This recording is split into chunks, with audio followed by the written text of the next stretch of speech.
কোন কটা উড়াবে?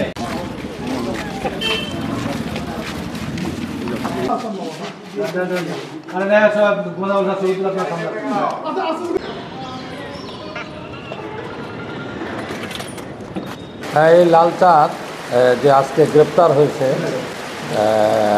পুলিশ তাকে ডাকাতি মামলায় গ্রেপ্তার করেছে। যে গত 12 তারিখ যে জেলা বিএনপির কাউন্সিলে আমাদের সেক্রেটারি সাহেবের উপর যে হামলাটা হয়, এই হামলার নেতৃত্ব দিয়েছে মাহবুবের এই নির্দেশে এই লাল চাঁদ, এবং এই লাল চাঁদকে যে রিমান্ড নেওয়া যায় সে সমস্ত আমার বিশ্বাস যে তার কাছ থেকে তথ্যগুলো বাইরে হবে। এরা বহিরাগত সন্ত্রাসী। আমরা রাজনৈতিক দল যেহেতু আমরা আমাদের নেতৃত্ব যে অকারেন্সটা করছে তার জন্য আমরা কেন্দ্রীয় নেতৃত্বের কাছে ইতিমধ্যে আমাদের সমস্ত সাবমিশন হয়ে গেছে, ওটা পেপার ওয়ার্ক হচ্ছে।